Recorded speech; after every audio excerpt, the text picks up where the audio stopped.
Atmara Sang Arjuna Ismunira kamanungsan kasrepan tingkaing mungsuh niran padha kadang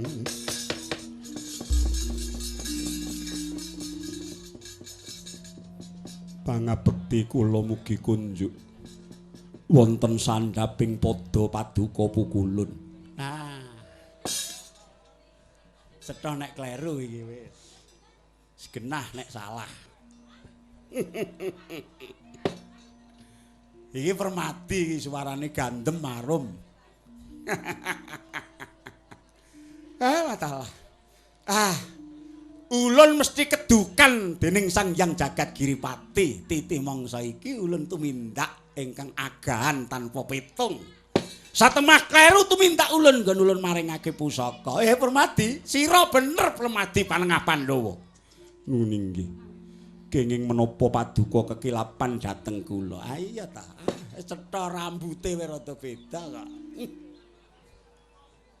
Suwe ra ketemu lah kok dadi andeng-andengmu ya isih. Inggih pukulun. Lah dalah. Kowe mbiyen rada ireng nih saiki rada mbreset. Inggih pukulun. Ya. Tinemu Basuki Rahayu mong bae titi mangsa iki ulun keteliweng. Pusaka kadewatan Kanjeng Kyai Kuntawijaya Danu ingkang kudune ulun tedhakake mercapada dadi darbek kita. Nanging samengko digawa mlayu karo bocah nom-noman Petha Pralaya. Ingkang ulun kira jeneng para Permadi, ulun pundhut bali ora diaturake malah gempreng kaya kidang.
bagus lanang tenan kowe Permati. Bisa ngembari kasektenku.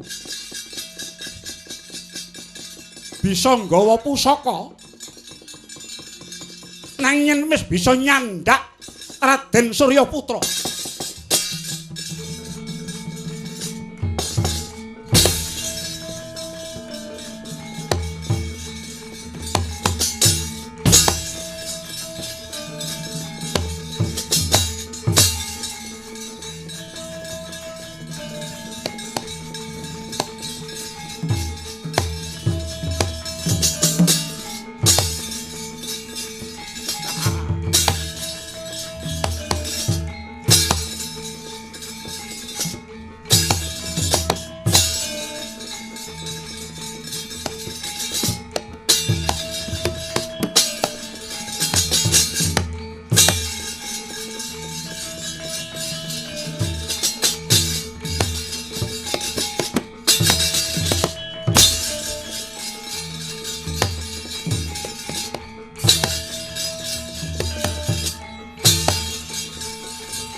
Sing reh sang langkung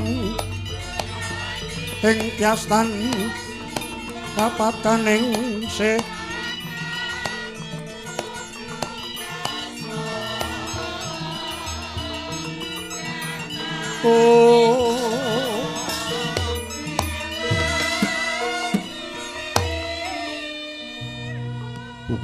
kula nyuwun gunging samudra pangaksam. Najan sampun kinetok pambudidaya kula parandene cabar gagar wigar tanpa karya pukulun menika namung sarunging pusaka Kanjeng Kyai Kuntawijaya Danu Kewala mila kapidana pun Permadi kapejahana kula namung badhe nderek kepareng paduka pukulun lah dalah ngilah ing awik namastu. Ya, Permadi ora dadi baya pengapa. Ya pancen mbok menawa kodrating lalakonku mudu mengkono. Ya mung saka pangrasa ulun Adyanta. Jeneng para mung kedunungan kayu Kastuba Mulya iki nanging sejatine iki bakal gedhe daya pigunane tumrap katentremaning jana loka utamane bisa madhangake pepeteng negara Pringgandani. Mula kang saka iku mrayo ulun kanthi manjing pura Pringgandani ya Ngger padhangna lelakone Jabang Tetuka.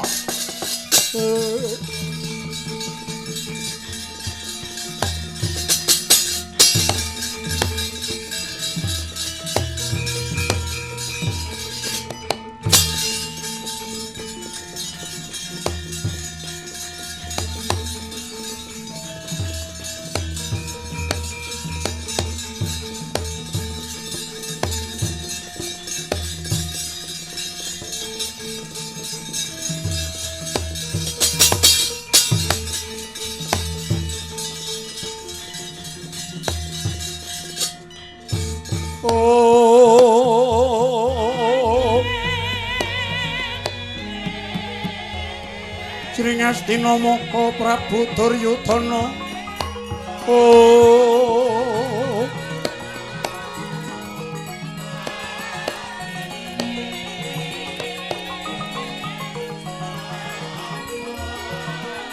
Alon ngandikanira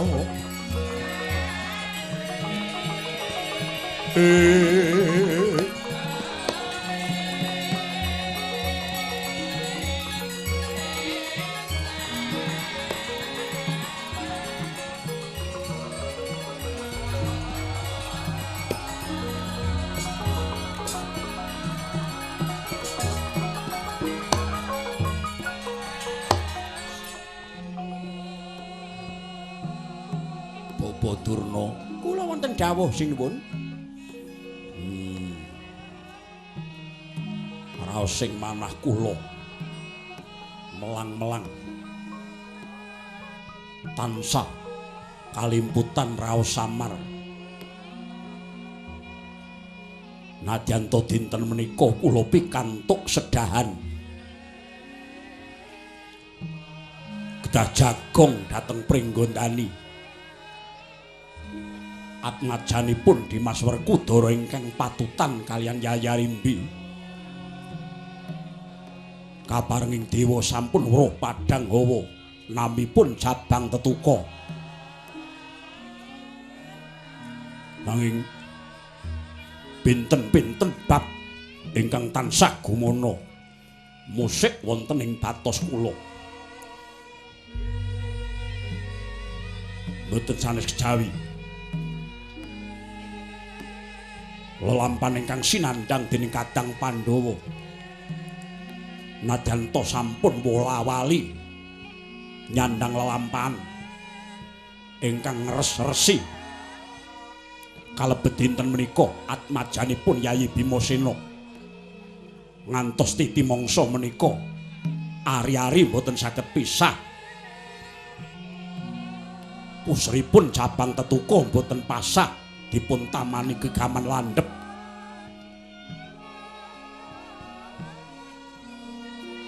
Kuwata sing manah kula ing benjangipun menika dados lare ingkang peng-pengan.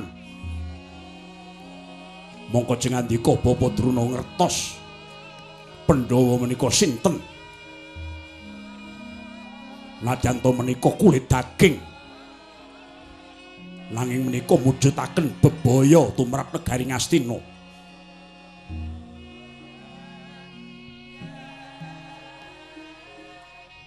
Mila kula mandheg mangu anggen kula badhe bidhal dhateng Pringgondani. Kula nyuwun dawuhipun Bapa Penemban.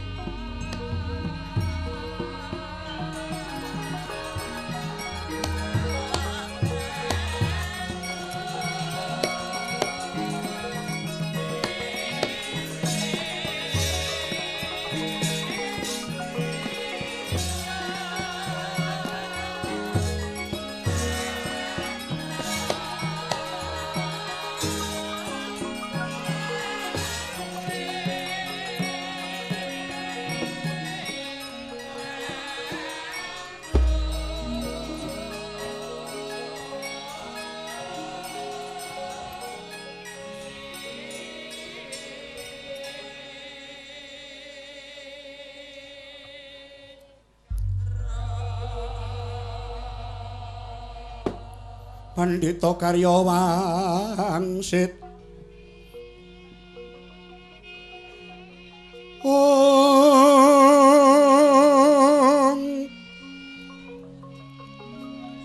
Mindha kumbang ngajaping tawang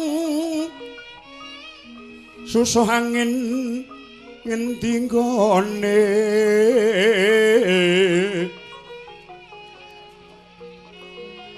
miyang kali ingkang kongisining wula wang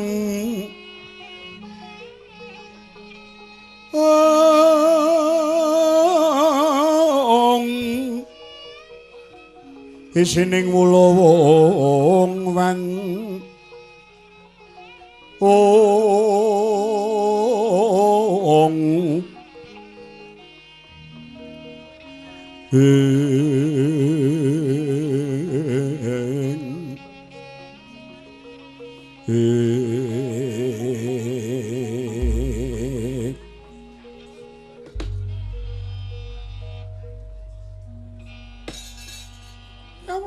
Nuringgih nuwun amit pasang Kalimantabe sinabeta ing ila duni dumaweng tawang towang linepat ning tulah manu linepat ning tulah sarik. Kula nuwun sinuwun anggen paduka menggalih nuwun inggih babakan atmajanipun anak kula Kaki Bratasena inggih Jabang Tetuka. Mestinipun paduka netepi darmaning tiyang sepuh reh ning Jengandika Sang Prabu menika minangka sederek sepuhing Pandhawa. Menapa awonipun menawi paduka tumunten tedhak dhateng Pringgandani jernyatanipun menika maksih kulit daging. Ingkang angka kalih kados menapa kewala sampun marambah makaping pepeteng ingkang dipun sandhang negari Ngastinapura menika ingkang bangkit madhangaken namung Pandhawa. Ping pinten negari Ngastina tinarungku dening mungsuh dipun serang saking kiblat sekawan dening Nalendra Mancanegari. Sinten ingkang sembada maluyakaken negari Ngastina kejawi namung para Pandhawa. Nggih. Nggih. Upami to perkawis jagong mangke pinanggipun gampil nanging swisan wonten kaelokan pusring jabang bayi ingkang boten kenging pinagas dening Brajolungit sarta mawi gegaman menapa kewala kala wau saking panyokro bawaning manah kula pendak-pendak tuwa kaelokan dewasaning jabang bayi dados tiyang ingkang gegirisi swisan jaman kadang kula Yayi Bratasena linairaken weruh padang hawa rumiyin wujudipun bungkus mboten limrah bocah ngantos dipun bucal dipun setrakaken lamenipun kawal 11 warsa ingkang angka kalih jaman Arjuna pingit bayi nembe yuswa gangsal wulan sampun ical saking padarenipun Kanjeng Ibu Kunthi Nalibrata. Satemah jabang bayi kula wau minggah dhateng kayangan gegeraken Suralaya. Dina niki bayi abang tali pusre mboten saged pedhot ditamani gaman. Jubriya raosing manah kula mendah badhe kados menapa ing benjang dewasanipun. Nuwun sewu, Ngger. Menawi paduka saged ngraos mekaten menawi saking pamanggihipun Bapa malah menika wujud katresnaning Kang Maha Agung dhateng Pandhawa. Ketingalipun dipun paringi pacoban.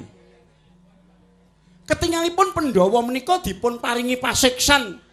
Pasiksaning batos ingkang langkung awrat nanging tundhanipun Pandhawa menika dipun kasihi dening dewa.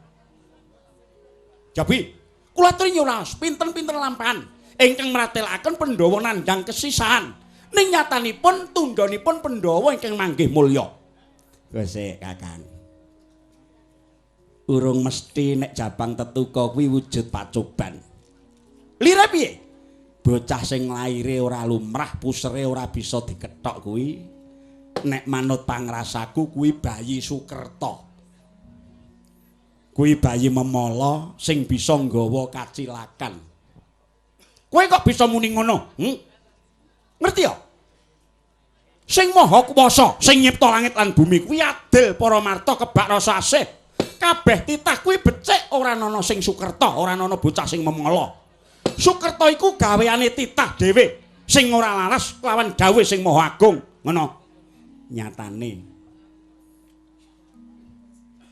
jaman Bima bungkus biyen njalari sedane Prabu Pandhu.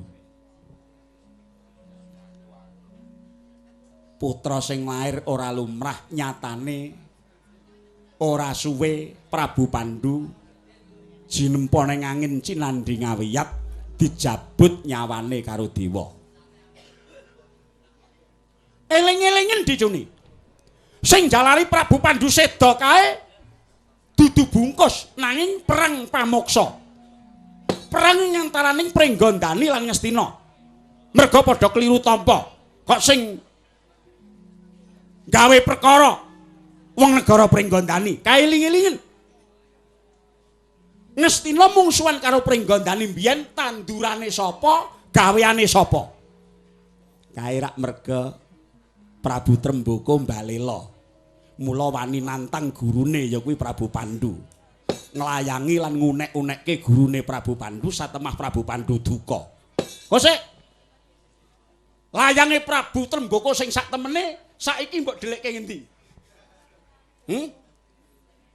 Layange sing tulen nganti sak yahene ora ketemu. Sing weruh sapa? Saka pangresaku sing weruh layange Prabu Trembaka sing kapisan ya mung Patih Sengkuni. Layange kuwi layang isi kabecikan.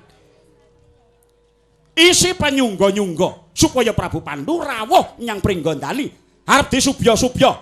Ning sadurunge teka Prabu Pandhu, layang dibega. Layang mbok cegat. Terus mbok salini nganggo ukara penantang. Kowe aja ndakwa sing tanpa bukti. Jaman ninggal kaya saiki kuwi wong nek ndakwa wong tanpa bukti abot hukumane. Buktine nalika kuwi Prabu Pandhu ora percaya yen to Prabu Trembaka nantang. Mula banjur kongkonen Rekyana Patih Gandamana kon neliti luwih dhisik menyang negara Pringgondani ning lakune Raden Gandamana ijen tanpa kanthi. Ora nggawa bala Kurawa. Ndisiki ning nyatane apa bareng tekan negara Pringgondani? Ana kono wis gedhisikan bala Kurawa. Mbah sing gawa Kurawa rono kuwi sapa? Raden Gandamana urung tekan kono kok Kurawa senanangan gawa gaman tekan kono. Perang gegempuran ning antaraning Wadya Kurawa kelanan Pringgondani. Mula Raden Gandamana bingung. Kok wis dadi perang gedhe. Mangka nyatane Raden Gandamana karepe becik. Arep nggenahke perkara supaya aja kisruh ing antaraning Ngastina karo Pringgondani. Malah wekasane nalika iku Raden Gandamana malah diluweng. Ayo takono sing luweng sapa? Wis tekan semene wae. Rasah dawa-dawa. Critane Gandamana luweng diteruske sok mbenek bersih desa wae. No. Wong anggar didumuk salahe kok mesti ngono. Nek bungkus kae mbok arani bocah Sukerta, metu wujud bungkus. Suwene 14 taun ana ning alas. Ning nyatane kaiden sidaning karsa kaparinging dat sing murweng dat. Manut lakune Gajah Sena digading. Bungkus satemah waluya bisa wujud menungsa metu saka jroning bungkus ya kuwi Raden Bratasena. Dadine ya ngedap-edapi tenan karosane padha karo Gajah Sewu. Coba apa eneng Ngastina? Kurawa 100 etungen endi sing karosane padha karo Gajah Sewu? Ora eneng. Aja meneh Gajah Sewu. Dursasana kuwi takon bedol pohong dadak diuyui. Kuwi nelakake kasekten. Lha luwih sing dingendikake Kang Sinuwun, Panengah Pandhawa, Janaka ya Permadi. Titisen jemparing lumaing bumi kurping langit, ora ana tandinge. Aku nate nyoba, ngger rambut iki panan, rambut tak pentang. Dipanah karo Permadi kena, mongko ora pedhot. Panah kuwi bisa nyigar rambut apa tumon? Apa eneng Kurawa? Endi? Apa Kartamarma? Apa Kartipeya? Apa Citraksi? Apa Durmagati? Endi sing iso nyigar rambut?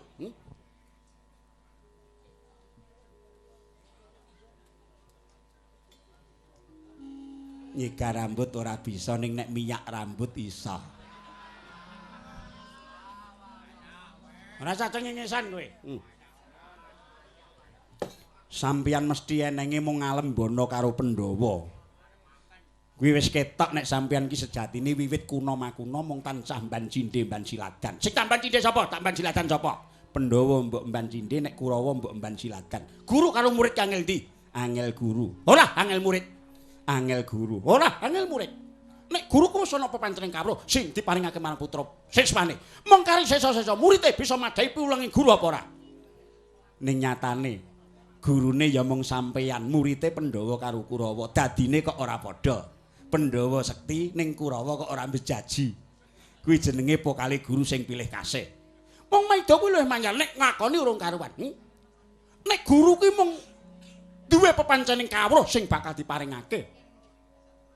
Mung sesa-sesa muridé bisa madahi piwulang guru apa ora? Merga Pandhawa kae upama wadah ngono wadah sing resik tur rapet nek iseni kawruh apa mesti tumama kan dipecik merga pancen wadahe resik tur rapet. Nek Kurawa ku upama wadah ngono reget tur borot. Nek diseni kawruh apa bablas ora ning sing cementel merga pancen wadahe reget tur borot. Nek ngerti wadahe reget tur borot kena ngapa mbok iseni. Kudune rak mbok resiki mbok rapeti luwih dhisik lagi diiseni. Wis dadi karepku. Aku dadi guru nek ngiseni. Ora mikir, ora mawas kuwi reget apa resik. Apa-apa tak iseni. Layak jaran barang diseni. Ha cangkeme. Bumi gonjeng langit. Gelap-gelap katon lir kincang alis. Risang mawe gandrung sabarang katulu. Yen ngono wis ora susah kakian gunem sing tanpa guna. Pancen wis dadi kodrate Pandhawa kuwi dadi wong cilaka. Kok ngono? Ya, ora tau nemu kamulyan. Bima kae metune biyen bungkus kuwi wis kodrat. Tetuka kuwi pusere ora kena dikethok kuwi ya wis kodrat. Nanging kabeh kodrat kuwi bisa diwiradati. Nyatane bungkus bisa diwiradati karo Gajah Sena. Iki mengko aku mbedhek cabang tetuka mesti iso diwiradati. Ora bisa merga kuwi wis kodrat. Nek ngono kowe percaya karo kodrat? Percaya karo kodrat. Ora kena diwiradati? Ora kena diwiradati. Nek pancen kodrate ngono kuwi ya kudu ngono kuwi. Saiki aku tak gawe tulodo. Nek pancen kowe gondelan kodrat? Ya. Kowe mbiyen kodrate lahir cuwer. Ana ing alam Padang, roh Padang apa kuwi mbiyen kowe wis kathokan apa urung? Urung kathokan. Isih uda? Isih uda. Kena ngapa kok saiki mbok kathok ki? Lah engko kawer-kawer.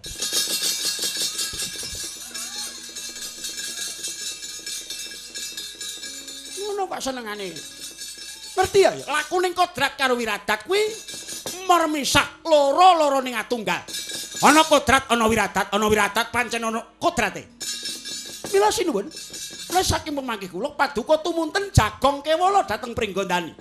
Yata laruta saking yodha sang guru kula. Yen tan ngutusa sang Sri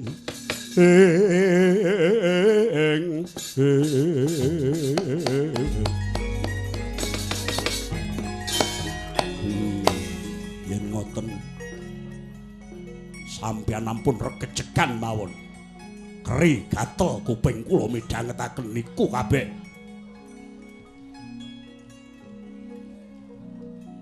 Paman Guni, kula wonten pangendika ing ngadhawuh. Mang mubeng kutha Goro Pringgondani sak kiwa tengene. Mboten sisah jagong. Mboten sisah bela sungkawa. Lajeng kepareng paduka nggih anak Prabu. Nite priksa kahanan napa sing dumadi teng Pringgondani. Kawula non ngestakaken dawuh.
Bima wang kunta kumpul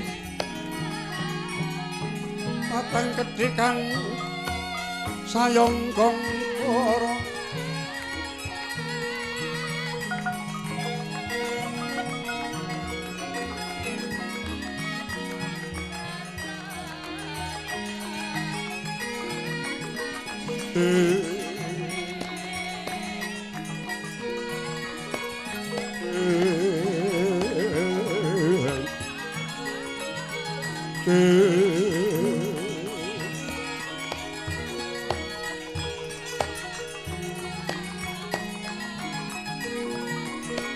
Oh